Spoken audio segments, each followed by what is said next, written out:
Je viens d'arriver donc d'une des parcelles en ACS. On va regarder à peu près ce que ça donne. Il y a une modalité, je ne fais aucune opération, ni rouler ni broyer, et il y a une bande qui a été broyée en même temps que le couvert précédent. Donc quelle différence on a ici par rapport à l'autre parcelle? En étude de conservation des sols, et deux, les densités en sorgho étaient différentes. Alors pour rien vous cacher, elle est différente. Pourquoi? Parce que j'avais plus assez de sorgho, honnêtement. Je m'étais dit là, ça finit à 3-4 kilos le mélange. Je me suis dit 3-4 kilos, ça fait pas grand chose quand même. Bon, on le fait quand même, mais c'est pas ouf. Alors, il y a deux niveaux de réponse selon les parcelles. Ici, c'est une parcelle qui est encore un peu plus longue à mettre en route. Le sorgho, honnêtement, était vraiment pas super. Alors on voit qu'il y a des pieds de sorgho qui ont comme poussé ou autre, mais visuellement moins de biomasse, vraiment en sorgho dans cette parcelle-là, alors qu'une autre parcelle qui est juste de l'autre côté du bois, où le blé d'ailleurs a répondu différemment. On voit, c'est le même niveau de réponse. Ici, le blé a dû faire 55 quintaux. L'autre parcelle, avec un mélange différent, a fait 65. Et c'est là qu'on voit qu'il n'y a peut-être pas qu'une histoire de mélange ou autre, de blé, de variété. Le sorgho a répondu différemment. Ici, il a peiné, il a patiné, on voyait qu'il avait faim. Peu de reliquats d'azote dans ces sols, puisque encore moins là-bas pourtant, mais on a tourné à 140, 145 unités, avec une année très lessivante. Pour l'azote, l'autre parcelle avec 65 quintaux avait la même quantité d'azote, mais je vois que le mélange de blé était peut-être plus adapté parce qu'il y a 10 quintaux en plus et un point de protéines en plus. Et le sorgho est 2 fois plus joli là-bas que ici. C'est l'entre-deux. D'ailleurs, c'est la parcelle que je monte dans le short qui doit sortir ce week-end. En même temps, dans la vidéo courte, vous verrez le sorgho. C'est un entre-deux entre la biomasse qu'il y a ici et la parcelle en bio. L'autre, c'est entre-deux. Donc, c'est intéressant d'avoir des niveaux de réponse différents parce que vous allez voir, la réponse des associés au sorgho sont différents. Bon, je vois qu'il y a quelques grains de colza, peut-être que ça a dû sauter dans la machine ou ça devait rester dans la machine quand j'ai fait les mélanges, peut-être. Bon, il y a quelques pieds de colza, c'est pas très grave. Donc ici, il y a eu un broyage en même temps que la parcelle en bio. Vous voyez, la réponse n'est pas du tout la même ici. Bon, on voit que sous les roues du tracteur, il n'y a pas grand, ça a du mal à repartir, à faire quelque chose. Par contre, dans les autres, sur le reste du champ, on voit que la veste velue, là, vous voyez, repart bien. Les févroles sont encore bien présentes. Le pois fourragé, dans la partie bio, le pois fourragé était très effacé. J'en ai trouvé un peu, mais qui était vraiment en bout de cycle.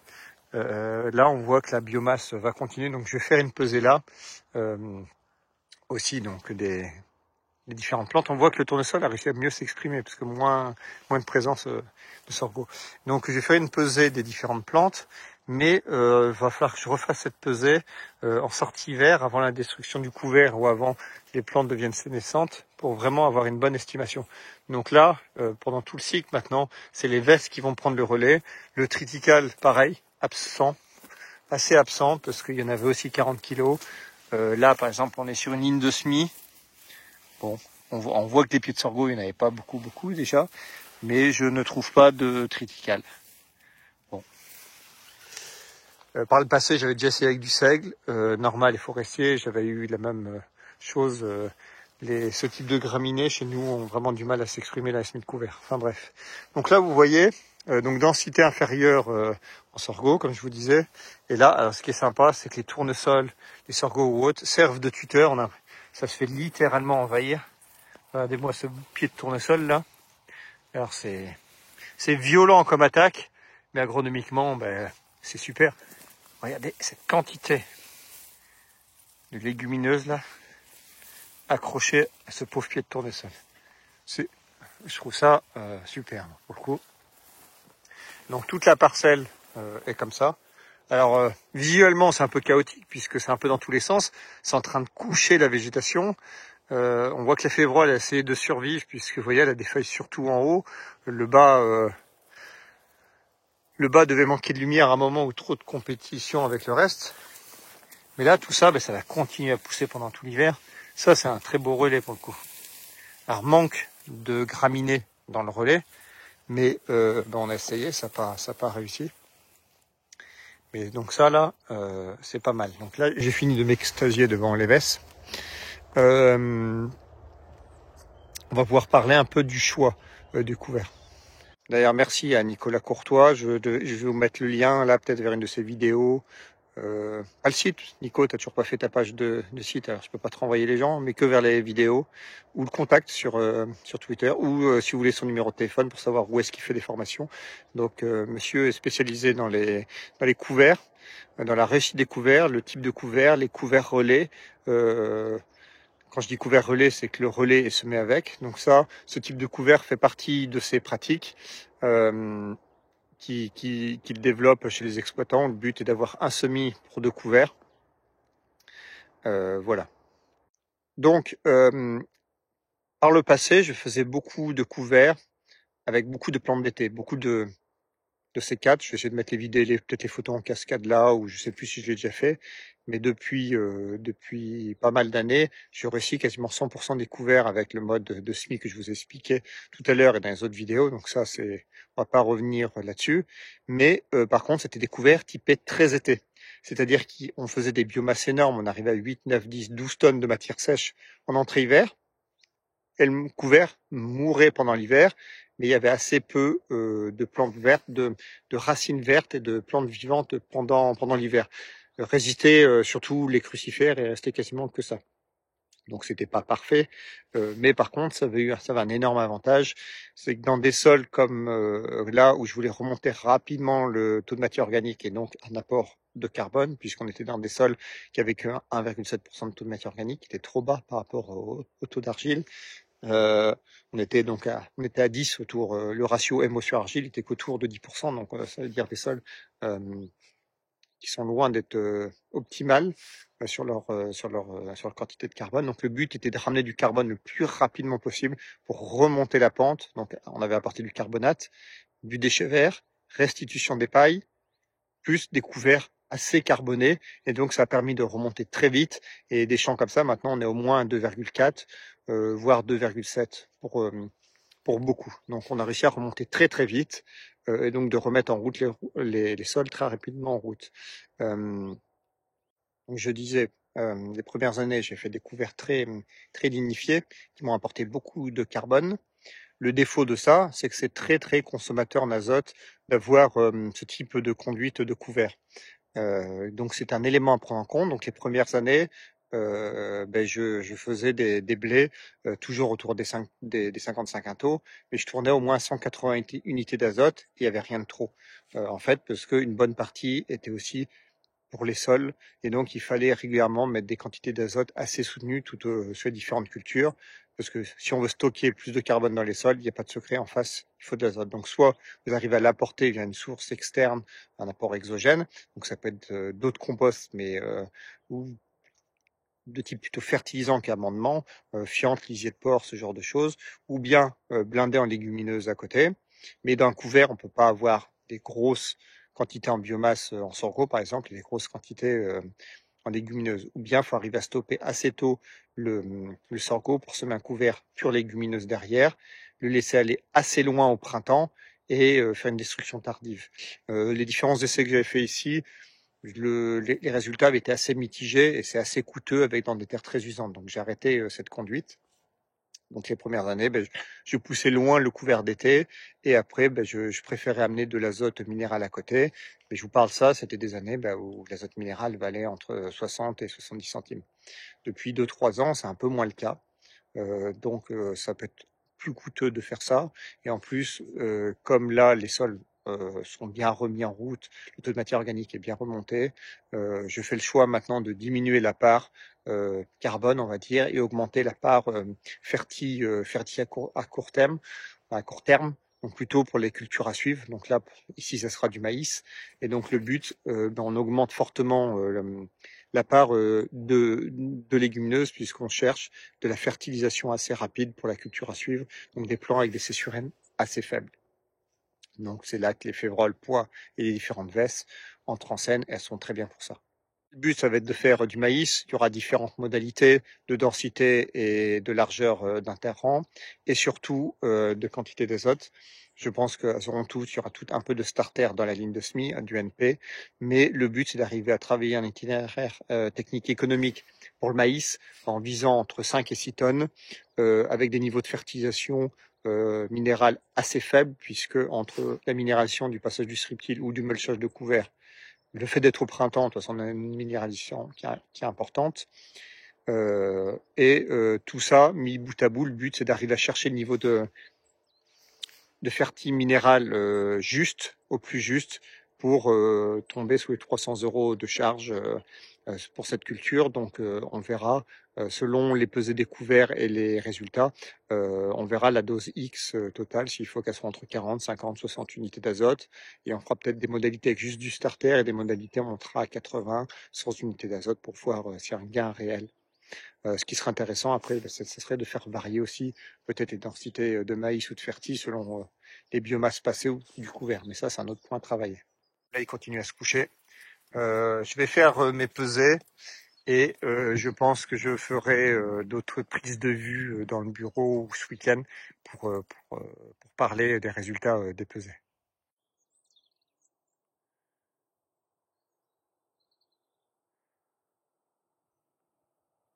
Bon, depuis tout à l'heure, j'essaye de vous sortir un profil de terre, mais dans cette parcelle-là, impossible de descendre la bêche en dessous de 10-15 cm, 15, parce qu'avec tous les silex, on arrive toujours sur des silex. C'est pour ça que je faisais ça avec une fourche avant. En profondeur, j'aurais voulu descendre plus, mais honnêtement, j'ai essayé à 10 endroits différents et ça croustille sous les silex, j'y arrive pas. Il doit y avoir une charge en pierre dessous qui doit être très très importante, donc peut-être plus séchant. Bon. Donc là, on voit un peu l'horizon.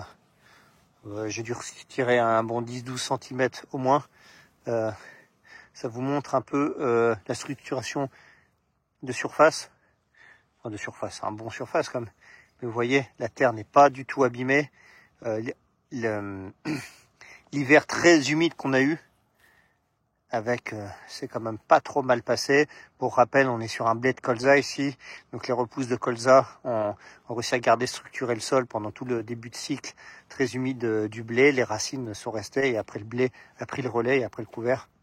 Vous voyez, donc ça c'est la structure superficielle du sol. Alors je l'ai même pas pris à l'endroit où il y avait spécialement du couvert et des racines de vesse ou de sorgho ici, puisque c'était plus facile de passer la bêche à un endroit où il y a moins.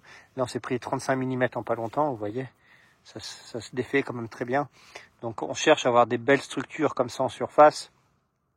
Si on veut espérer faire du maïs en semi-direct, il faut bien avoir une structure plutôt surface, un peu comme celle que je vous ai montré tout à l'heure dans la partie en bio. On voit que la structure est un peu différente avec l'impact du travail du sol régulier. Là, ici, on voit que ça va quand même très bien se passer. Vous voyez, on peut facilement venir faire de la terre fine. Ici, c'est le matelas, le chevelure racinaire qu'on a en surface qui vient accepter tous les épisodes pluvieux un peu importants. Donc c'est ça qui fait tampon. Et dessous, ça fait que la structure ne se ferme pas, vous voyez. C'est vraiment pas mal. Donc là-dedans, c'est là-dedans qu'on peut partir sur de la réduction de travail du sol. Là, ici, on est serein.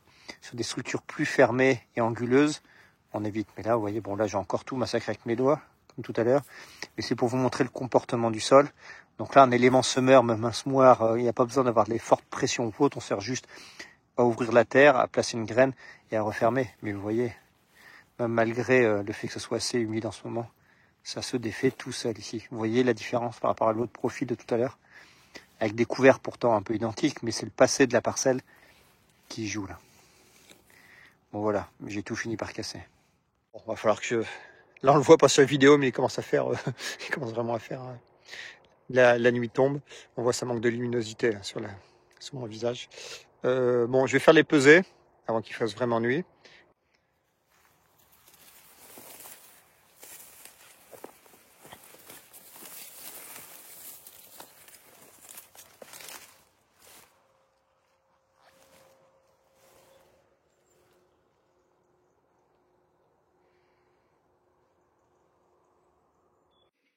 Salut, on se retrouve 7 jours après les les autres prises de vue. Donc là, j'ai fait les différentes pesées de couverts le jour même et je les ai rentrées dans la méthode Merci.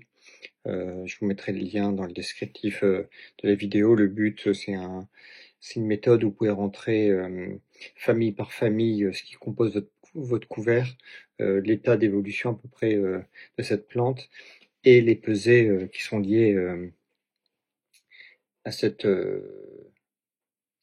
mélange. Et donc ça vous donne, ça vous sort les caractéristiques du couvert, la matière sèche aérienne, l'azote total piégé, et après vous le voyez là sur l'image qui doit s'afficher, la restitution du couvert. Donc là on va regarder ensemble. La première image, c'est le premier couvert qu'on a vu où il y avait une proportion de sorgho un peu plus important pour le coup, mais moins de légumineuses.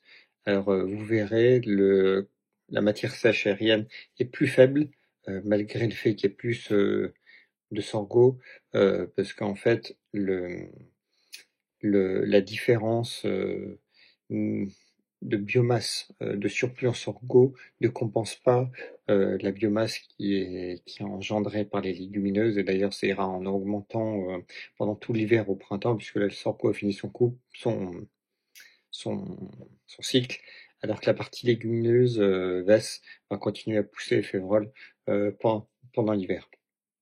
Donc vous verrez, il y a une tonne 8 de biomasse de matière sèche aérienne en plus pour le deuxième couvert.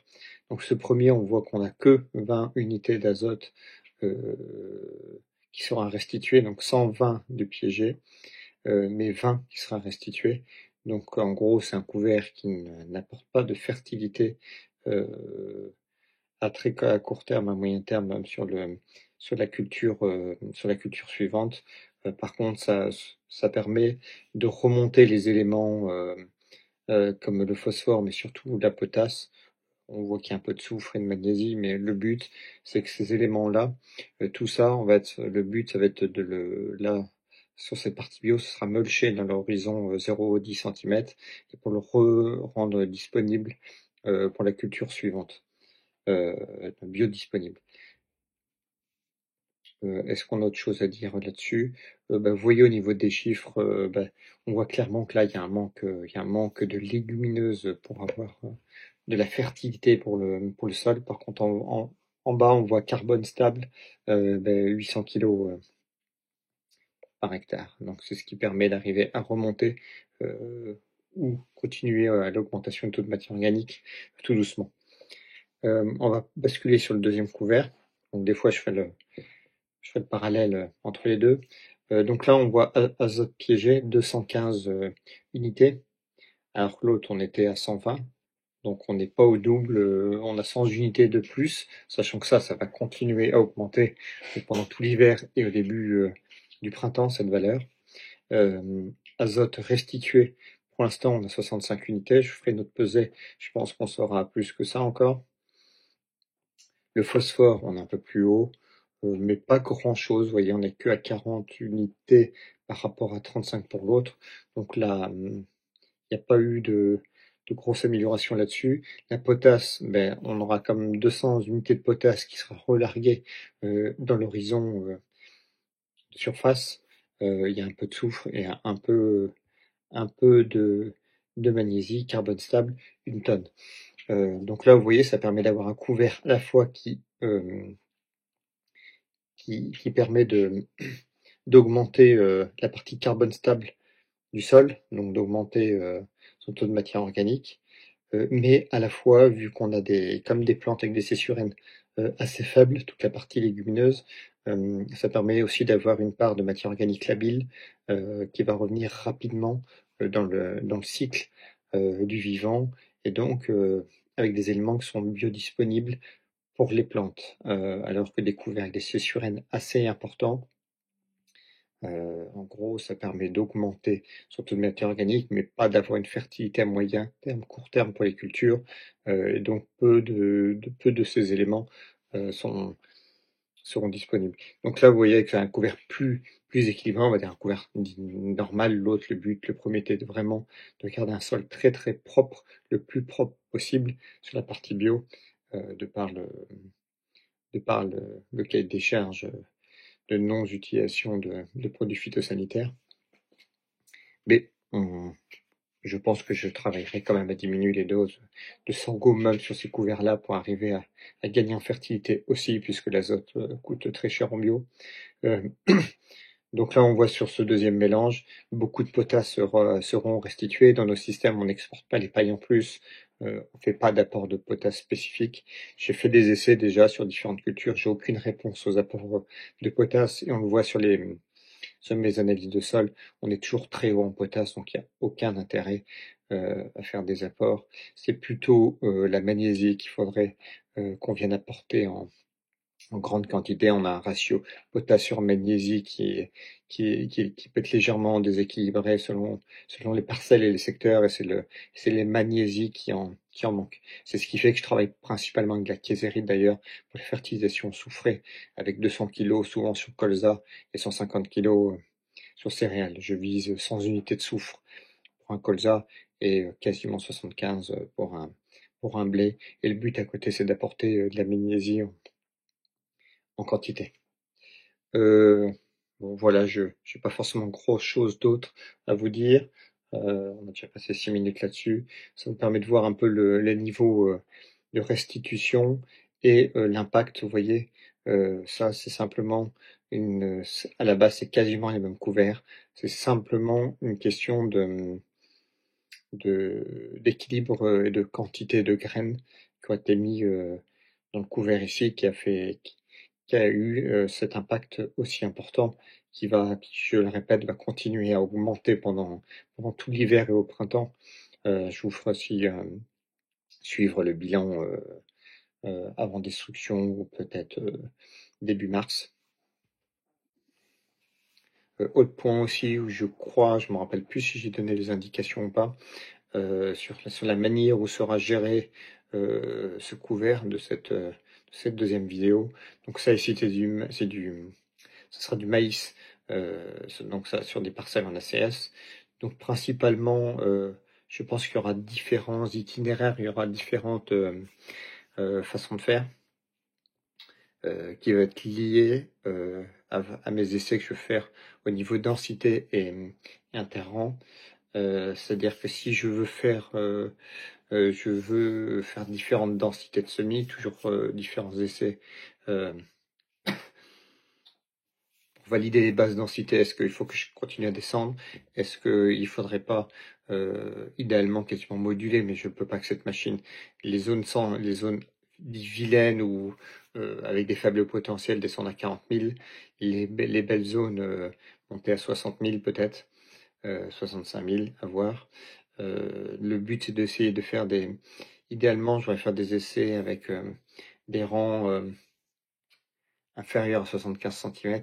Alors idéalement je crois plus mais en 2 passages à 75, donc on retombe à 37,5, mais avec le cueilleur maïs je risque de pas trop m'amuser, donc peut-être faire de rangs un peu légèrement accolés au lieu que ça soit 37,5, peut-être que à 20 cm. Avec l'RTK, on peut faire des choses comme ça. Donc je verrai, pareil, comparaison semi-direct strip-till. Est-ce que j'en fais une partie aussi en TCS pour voir?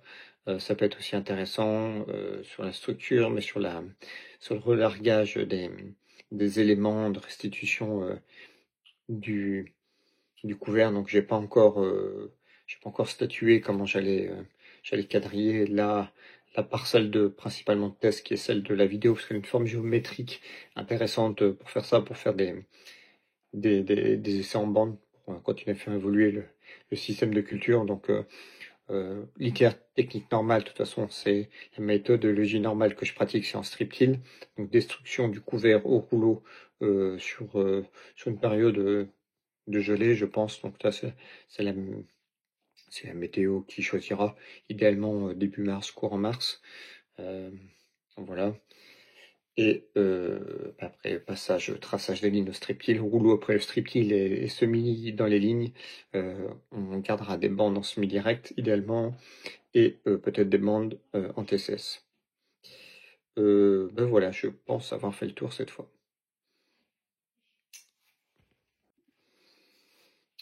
Autre point pour les personnes qui sont encore là présents pour la vidéo. Là, je vais pas refaire de pub pour le flux WhatsApp. C'est pas utile, je vais pas vous embêter avec ça à chaque fois. Pour ceux que ça intéresse, je fais des journées, on va dire complètes en mode découverte ou plus selon le niveau des personnes qui viennent.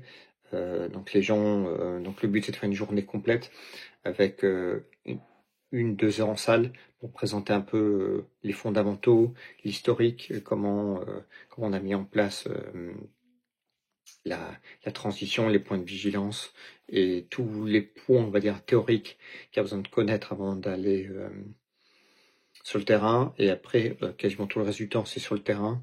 Donc normalement, on essaie d'aller voir quelques parcelles avant de manger. On mange tous ensemble au resto le midi. Après, on fait tout le reste du tour des parcelles. Donc le but, c'est de voir les blés, les colzas, les couverts, les légumineuses. Donc fèvre, levain, récolté, plus les couverts. Et en fin de journée, un point matériel pour les gens qui s'intéressent sur SD disque, SD dents, streptile. Voilà.